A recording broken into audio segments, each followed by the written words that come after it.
Hey everybody, and welcome back to another Grim Dawn video. As always, I'm your host, Hero. I hope you're enjoying the content so far. If you haven't already had a chance, go check out my first video. It's a great introduction to the game overall and leads into today's content. Anyone new to the Grim Dawn series or thinking about checking it out, the first video, it highlights all of my main reasons for trying this game. In today's video, I'd like to take a deeper look at my current character and build guide that I'm following. There will be a link in the description down below for any of you that enjoy the gameplay, as I'm definitely not a leading authority on theory or build crafting. I'd like to take a look at the skills I've unlocked, and I'm having an absolute blast playing with, a breakdown of all different talents we need on both trees, and a quick breakdown of my general overall experience so far up to this point with the game. With that said, strap yourselves in, get comfortable, and enjoy. As this is my first major run-through, I decided to choose a class that would be noob-friendly, easy to get the hang of, and an all-around blast to play. With those as my parameters, I came across the Vitality Conjurer build. It's a mixture of an Occultist and Shaman. The Vitality Conjurer brings to the table a mixture of exciting and flashy spellcasting gameplay as you bleed and drain the life from your foes. Okay, let's get started. First up on the block is Curse of Frailty. A cruel word of power that robs enemies of their fortitude, making them slow and fragile. Now this is an AoE curse, so you can apply it to roughly 2 to 3 enemies at a time. You're looking at reducing movement speed, physical resistances, and bleeding resistances. Keep that in mind. A nice passive buff to Curse of Frailty is Vulnerability, empowering the curse's vile potency so that it also weakens the constitution of your enemies, making them more susceptible to witchcraft and poisons. We're looking here at a reduction in defensive ability, poison and acid resistance, vitality resistance, and elemental resistance. Next up, we're looking at Bloody Pox. Shunned even by many occultists for the prolonged suffering it inflicts, this abhorrent curse calls down a virulent plague to spread amongst foes, inexorably sapping them of their life force and causing them to bleed from every orifice. And I mean every orifice. You're looking at vitality damage, 4 to 6% reduction in enemies' health pools, which is huge, and bleeding damage per second. Again, this stacks beautifully with Curse of Frailty for the bleeding resistance reduction. Now adding buffs to Bloody Pox, we're looking at Wasting. Causes pox to destroy your foe's vitality and turn weeping sores into gouts of blood. Such insidious spellcraft has earned the occultists their dark repute and has seen many burnt at the stake. This increases your bleeding damage and vitality damage and reduces offensive ability yet again. And the final buff to Bloody Pox is Black Death. Burning with the fever and suffering the liquefaction of their internal organs, the infected may be hit by sudden bouts of confusion and wander the battlefield, attacking the air or even their own allies. So a huge part of AoE control here, guys, because we're going to be posting most of our moves into AoE groups, is more poison damage per second, more vitality percentage damage, more bleeding damage with increased duration, and a chance to confuse targets for 3 to 5 seconds. So overall, this is going to pad our damage nicely and give us a little bit of AoE control. Now, I did say that was the last passive buff. I was mistaken. There is one more, and it's Fevered Rage. The reason I wanted to hold off on this ability is because you may or may not want to take this ability until you have quite a bit of life regenerative ability with your overall talent tree. So Fevered Rage, transmutation of pox can be as dangerous to the occultist as to the foe. The plague will progress rapidly, more than doubling its damage, but as the afflicted burn with the fever, they will become crazed, moving with unnatural speed and attacking with berserker fury. That makes them both more deadly and more vulnerable. So this is your glass cannon offensive. Your total damage modifiers go up, you're reducing the overall pool of your enemy's health, but you are giving them more damage and more speed to attack you with. So again, I do give you caution. Take this move when you're comfortable with your regeneration ability. Next up, we're looking at Soleil's Witchfire. Harness the eldritch power of Soleil, burning your enemies with entropic energy with every weapon attack. This ability must be toggled to maintain its effect. So this is one of your cooler passive buffs in the game. It does add a nice cinematic effect to your weapon. I really love the overall effect it shows, and I will show you all of the passive buff effects once we're done going through the skills. So back to Soleil's Witchfire. It is an active energy cost per second but it's not very big, but it does reserve a portion of your energy pool. Now keep in mind, as you go through the game and unlock these buffs, you will be reserving more portions of the pool, but generally it doesn't seem to be an issue. We're looking at an increase in chaos damage, an increase in percent vitality and decay damage, and an increase in attack speed. And buffing Soleil's Witchfire, we're looking at Second Right. Deepens the Occultist bond to the hidden realm, intensifying the power of witchcraft, such that the slightest touch burns through the life essence of foes.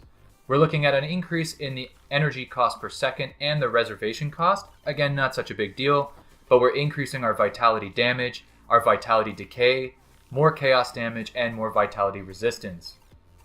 Next up, another bread and butter skill here for this build is the Sigil of Consumption.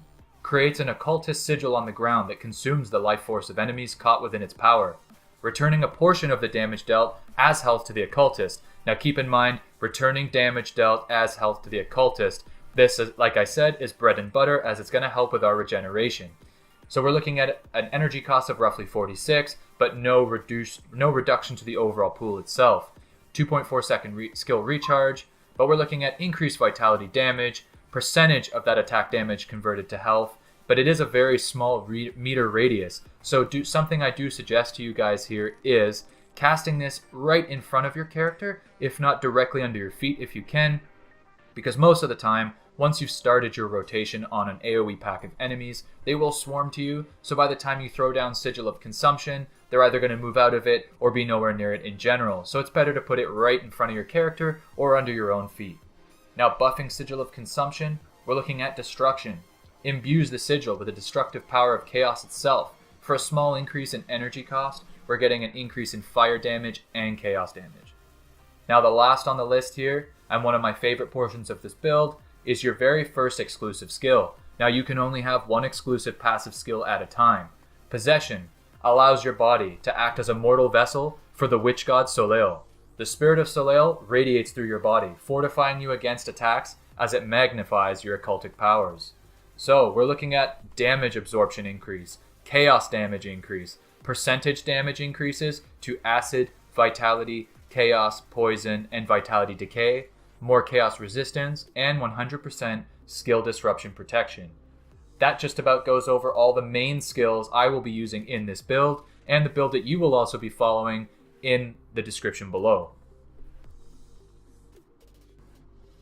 Okay, so continuing with the build here, our second talent tree, which does eventually create the combination of Occultist and Shaman to create Conjurer, which I will show you on my character page at the end here.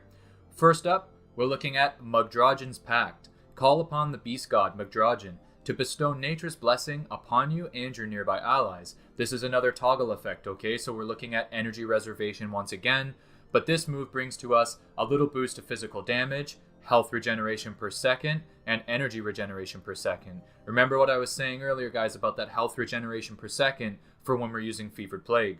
To buff Mugdragon's Pact, we're looking at Heart of the Wild. The wild spirit of nature flows through your veins, rapidly sealing wounds and cleansing poisons. Energy reservation plus 50, so now we're in the couple 100-point range, but we're gaining 3% increased health, poison duration reduction, and bleeding duration reduction.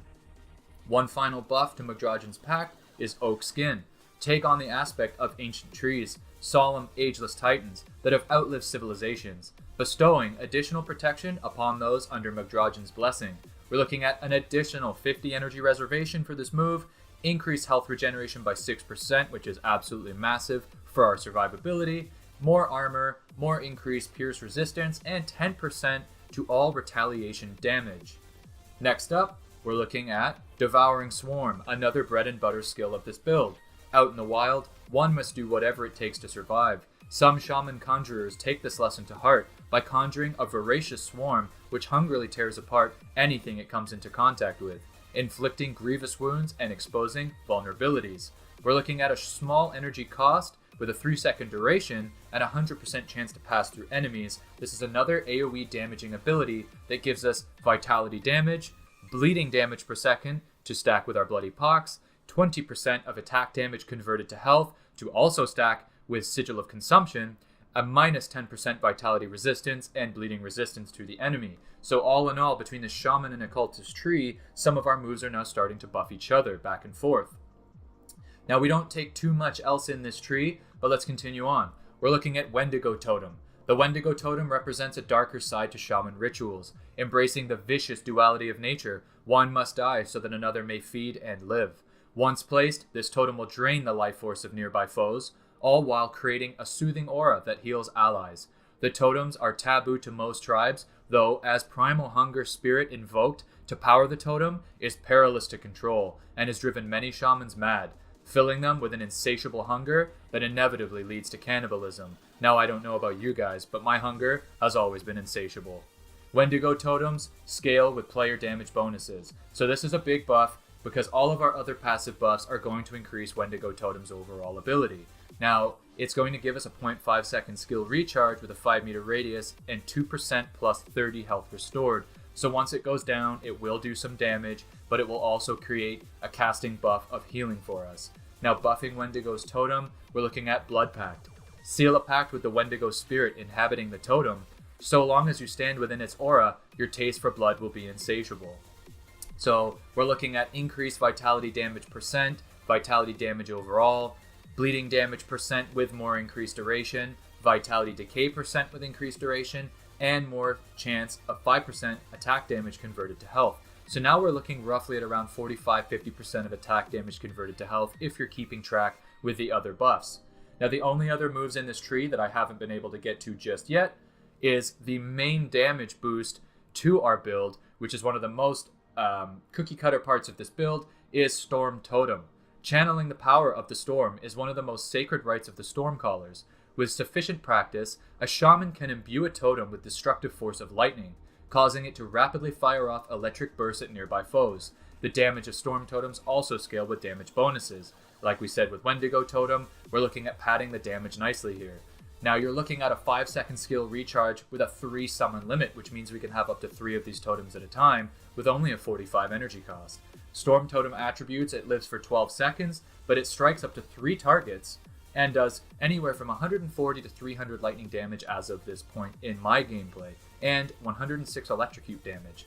Now we have a passive buff here, and this is one of my favorite parts of the entire build, is Corrupted Storm.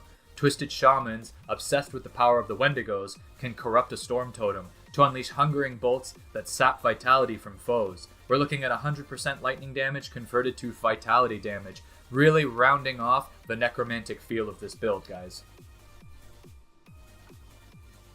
Okay, now that we've taken an in-depth look at both individual skill trees, let's take a look at an example of a devotion tree. Now this is only roughly half of the nodes required for this specific build, so don't worry, that's not the full image, but I wanted to give you guys an example as it would take far too long to explain each individual node in this video. So in the link in the description, like I said earlier, you're going to be able to go at your own leisure, look at this devotion tree, pick your talents one by one, see what you think is going to be more beneficial to your character in the early game, mid game, and late game.